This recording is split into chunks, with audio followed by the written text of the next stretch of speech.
Chuga wel diech. Me cho warun wang. Chubot palatin dit. Kene dit. Ka jigora. Ka kwar luong na dial. Rodul ka right. Chuga ye chu yen. Chu kene nang. Chu ajawa kam kwar. Na pilot. Chu pilot. Ye chu tieji. Ajin kwar ji jus. Chu aja loy. Eon. Chija lar. Ka chubot palatin dit. Jagwa inga tingwan. Chu pilot. Ye chu nyoga tieji. Tele me loji. Nen ngwane tingwan de gwa inga ni jiti. Ka chu tel madong. Mi chu ye chu loy. Keno. Chu pilot gaj. Teme. Ka chang tima bela. La pilot ramkel. Ka ji yena. Mi cha teye na da lunke. Ka tege wut. Mi cha la barabas. Mi te yena. Ko chara nagre rola. Chu bon ben ga pilot. Ka chu ga jatok. Ka tij. Ko. Bagalet ka min. La lere na wen. Chu pilot ka loji. Gor yena o. Baye lwen kwar ji jus. Ko. Chu pilot ngaje no. Nong bo pilot di dan nyamde. Ka kwiti la. Ka chu bo pilot dit. Bon na to meno. Ba lwen ka barabas. Achimo aye chu. Chu pilot ka nyoga jok. Ika ngu. Mimbalet. Ka jaramla yena chol. Kwar ji jus. Ka chu garal. Ka jaw medi. Pwade jajia. Chu pilot ka tij. Ka kwingu ka. Ka mejengu ka jalado. Ka chu garal long. Wakai. Pwade jajia. Ko. Gor pilot o. Bubon loy de tet. Chu ka loin barabas. Ka kor ka me.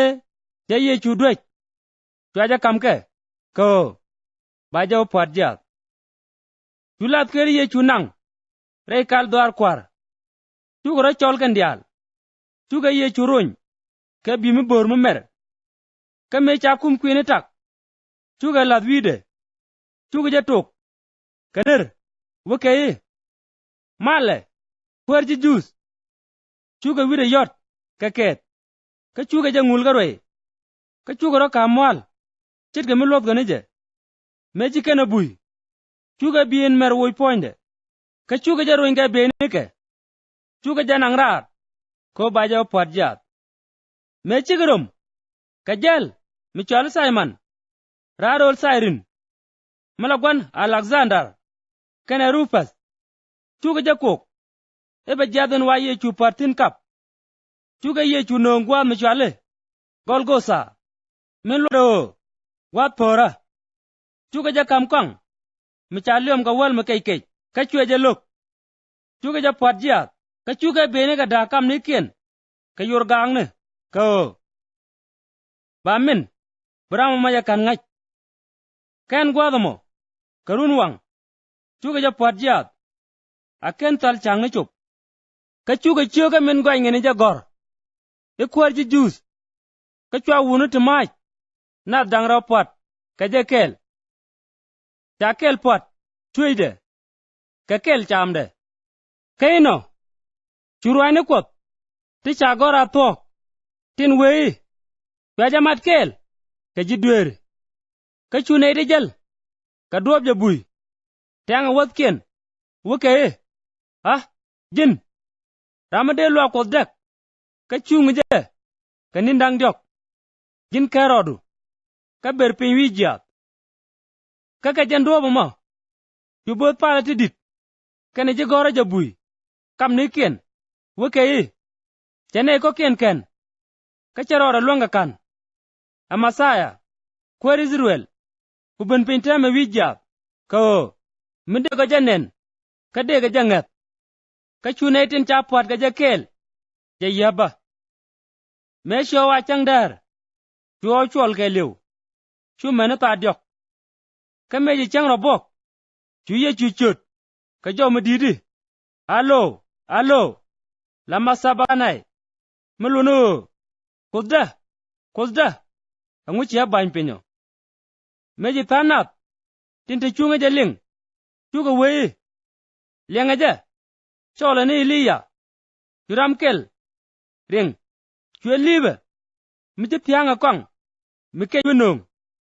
chwe ja kweng wi tang chwe ja kama ko ba ja lut chu ga wi liebe gwene je mi bi liya ja ben kapin ka chu ye chu wa ga jo mi di chwe yere men jok chu ngograr ka chu bi lwa kwap indi rane der ni wide amene pin ka meji kwerem ete chunga nyam ye chu jenen ichamon chwe wi apuch wuda me agat kwap kata men tinba ti gwijenan ti mere ran magdala sin kene mere man James gada into dien kene Joseph ka Solomi ka kenmen te gor ga Yechu ka Galili ka chuga jalerika kata men te ngwan ko ken tinba te chuwa ka Jerusalem ga jakel me chuwa pyang ko chang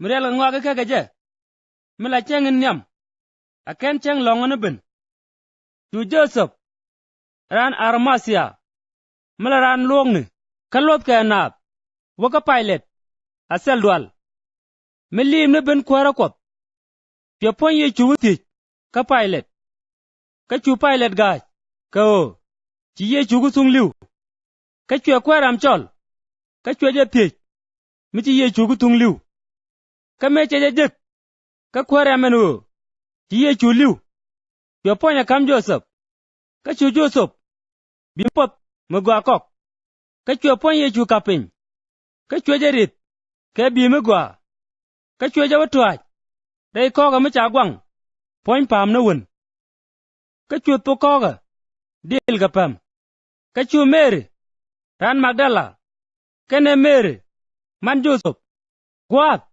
e cha ja toy tinen